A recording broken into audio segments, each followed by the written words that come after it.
Hello po mga kapraps. Pupuntahan natin ngayon isang property na for sale dito sa bayan ng Magdalena, Laguna.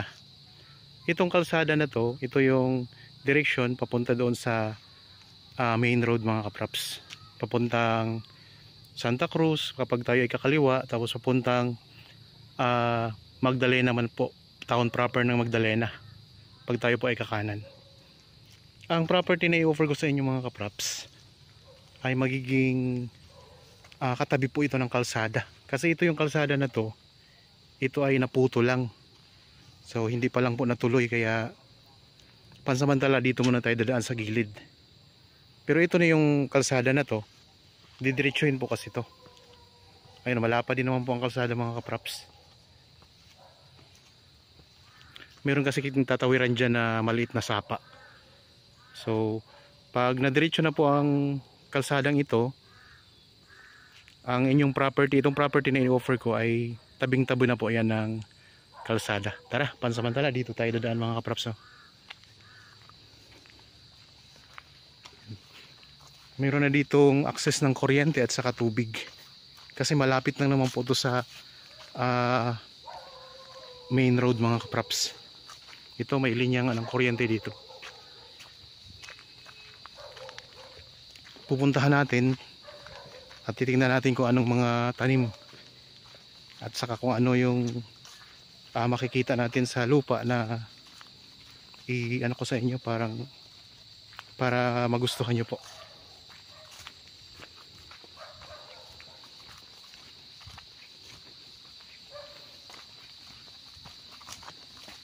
Bali, itong i-offer ko sa inyo mga kapraps ay ang sukat 1 hektarya.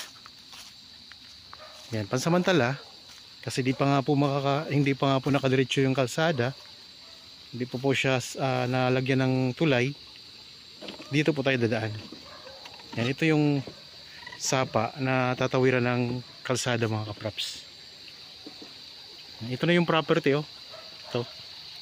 Meron na itong riprap mga kapraps. Yan, may riprap na yan. So may riprap na siya sa sapa. Malabo ang tubig sa ngayon kasi maulan mga kapraps. Yan, ito yung pinaka boundary na rin ng property.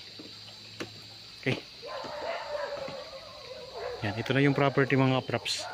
Dito sa gilid meron pong silang ginawa ng hagdan. Ayan o. Okay, bali dyan tayo galing kanina mga kapraps. Dyan po yung pinakita ko sa inyo kaninang naputol na kalsada. Ikot tayo dito. May mga tanim po ito na mangga. May mangga. Tapos may mga rambutan.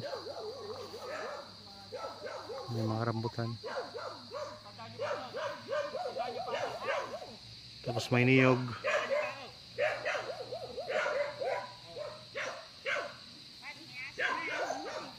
Yan, galing tayo dyan kanina mga kaparps.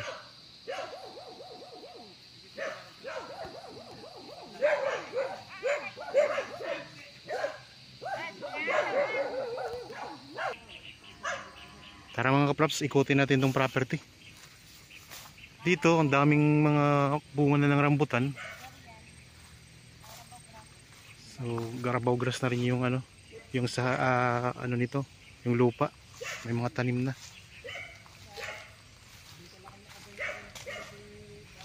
Tapos ang boundary nito mga kapraps, mayroon ding sapa na halos nakapalibot na po sa property. Ayan, sapa po yan. Tapos ito yung kabuuan ng property. Ayan ang mga tanim. Ganda.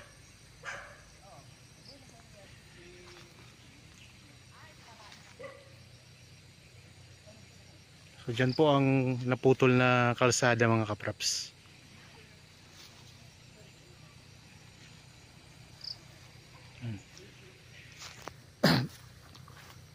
So ito po ay nasa bayan ng Magdalena, isang farm lot. Meron tanim na durian, ang dami ng bunga ng durian. Ayan dami ng bunga mga kapraps ng durian.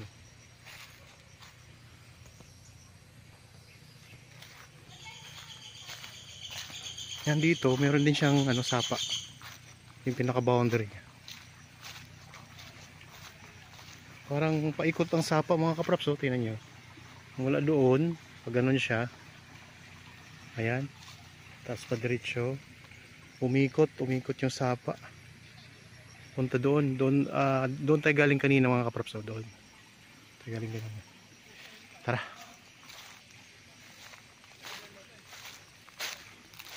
Yan, tingnan nyo ang itsura ng lupa mga kapraps, ang ganda.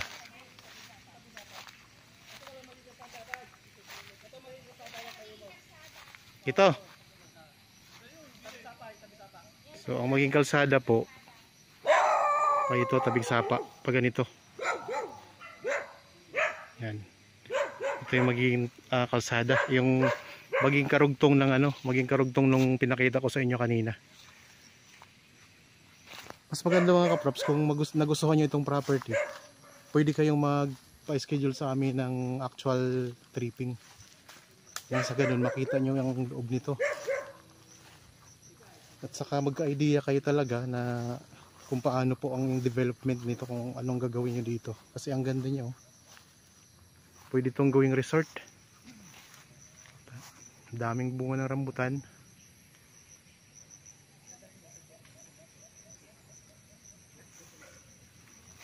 Tapos dito may mga halaman na rin. Ang mga tanim niya, mga rambutan, may durian, may mga puno ng mangga. Ganda ng property na to. Malapit lang po sa town proper, nasa 3 minutes travel time lang ay nasa town proper na po tayo.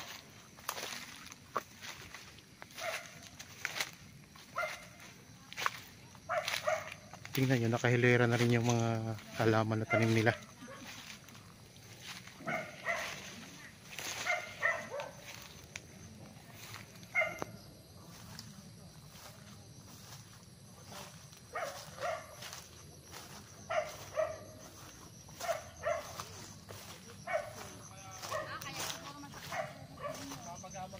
Tapos meron din siya mga puno ng mangga.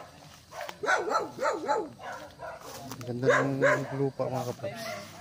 Yan mga tanim sa ano, balot pa siya ng karabogras. Tapos meron dito puno ng santol. May puno ng santol, mga mangga. Mas lalo palang maganda dito. Ito na kasama to. Ano yan dati kuya? Ano yan dati? May ano, may mga dati malaking bahay kami gumawa niyan. So dati palang may resort dito. Ang daming mangga mga kapraps. Ang ganda dito. Dati ever. May bakod pala. Dati yung garaw sa malaki. Kasi yan yung sapa kanina.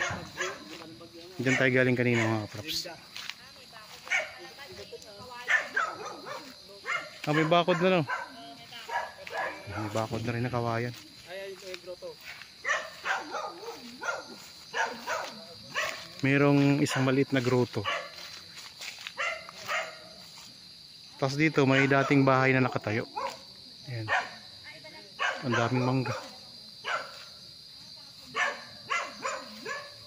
Tapos dito uli may rami din ulit mga rambutan. Ayan, pwede kayong mag-alaga din ng baka mga kapraps. Ayan, may baka sila ditong alaga.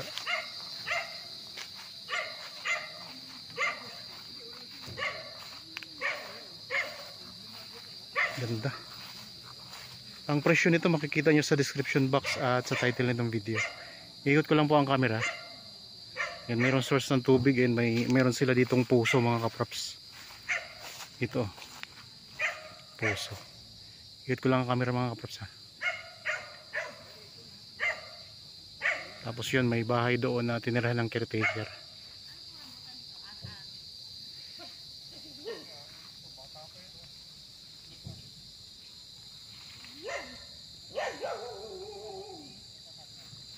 Gandang property, daming tanim mga kapraps.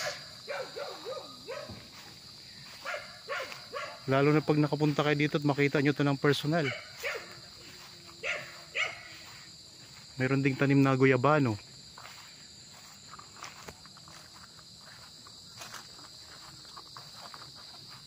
Yan, mga rambutan. Ang bababa lang pati ng puno ng rambutan. Yan o, dami ng mga bunga.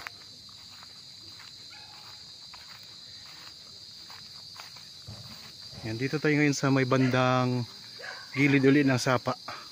So halos paikot ang sapa. Dito, parang ano mga kapraps. Dito lang ang walang sapa o ito. Yan, may mga bakod na rin po ito na barbed wire. Tapos ito yung sapa. Ayan ang sapa mga kapraps. Ito. Tapos pag ano niya siya, paikot siya. Di galing kanina yung tinuro ko kanina sa inyo. Paikot ang sapa niya. Pwede nga itong gawing ano, resort mga kapraps. Maganda ang ano ng lupa. Ang korte. May mga sapa ka na. May sapa ka na halos nakapalibot sa property. Tapos magiging katabi siya ng kalsada. Ayan o. Daming bunga ng rambutan. Malapit na yang mahinog. Tapos tingnan natin dito sa ano. Puntahan ulit natin ang sapa mga kapraps.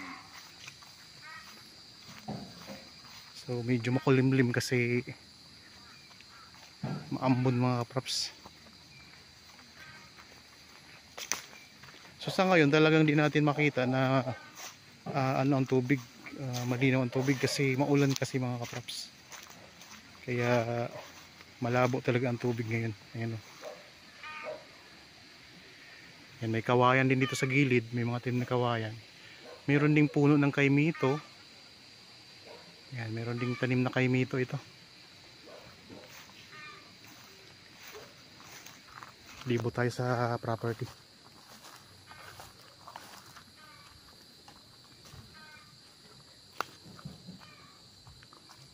Ang Magdalena Laguna, para sa kaalaman nyo po, ay nasa ano lang mga kapraps, mga 2 oras lang ang biyahe papunta dito mula sa Maynila.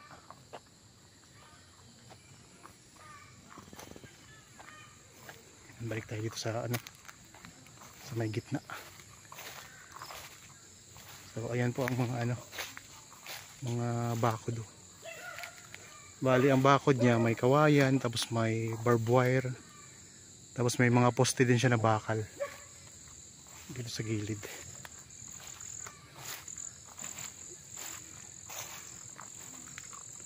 Daming tanim. Ganda mga kapraps.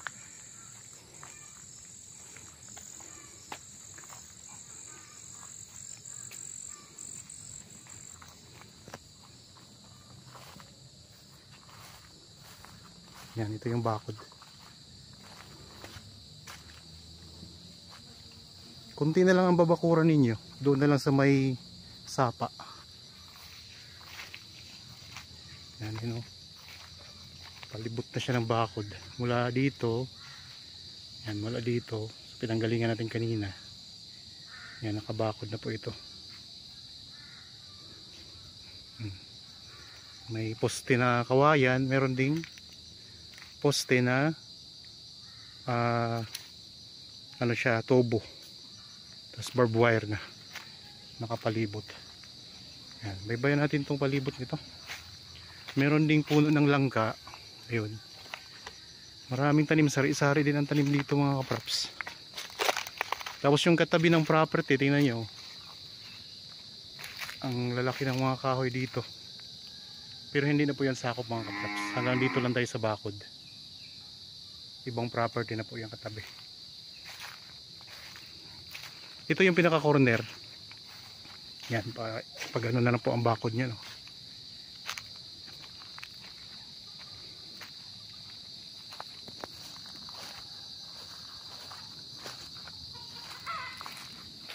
Yan, ito yung pinaka corner ng property. Yan ang corner. Tapos pag ano siya, straight na po siya papunta doon. Straight na siya papunta doon.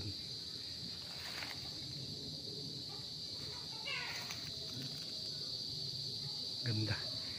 So kung interested po, ayan lang po ang contact details sa inyong mga screen. Pwede kayong magtanong, tumawag, mag-chat, mag-text, Viber, Facebook Messenger, WhatsApp. So So pwede nyo kaming tawagan. Tapos pala sa mga ano ngayon mga kaprap, sa mga viewers ngayon na meron ding binibentang property, pwede po kaming makatulong sa inyo para mahanapan ng buyer yung property na inyong ibibenta. So kapag dito kayo sa Laguna, pupuntahan po namin ang inyong property mga kapraps, kagaya nitong pinuntahan namin ngayon, para makuhanan po ng video at maipost natin dito sa YouTube channel ko. Kaganda ng mga property dito sa Magdalena. Ayan o. So, tingnan nyo mga kapraps o. Balot na ng Carabao grass yung buong kalupaan. 1 hektarya. Ganda.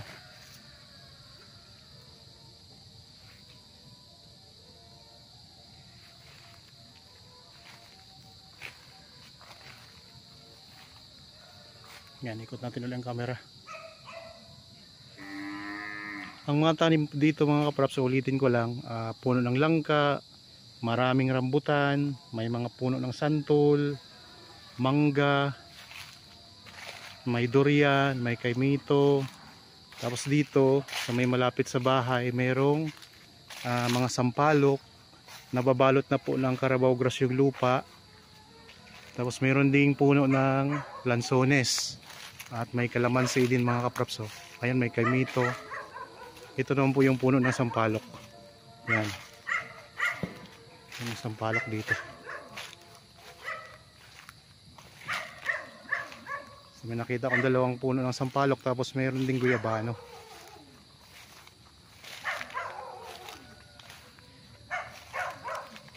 Meron siyang halos nakapaikot na sapa. At saka patag yung lupa mga kapraps. May bakod na rin po.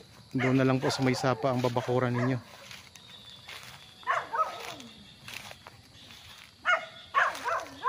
Yan, mayroon ditong dating ano, yung swimming pool. Bali ginawa kasi itong resort dati mga kapraps.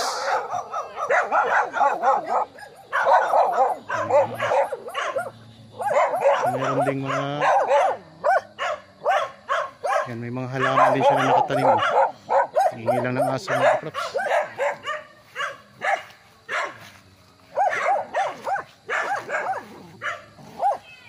Balik tayo ulit dito. Mayroon ng source ng kuryente at saka mayroon na ring source ng tubig.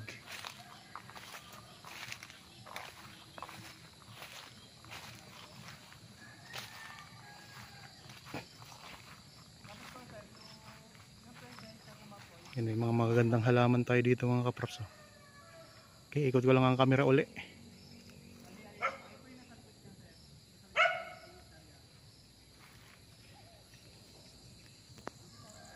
Ganda mga kapraps.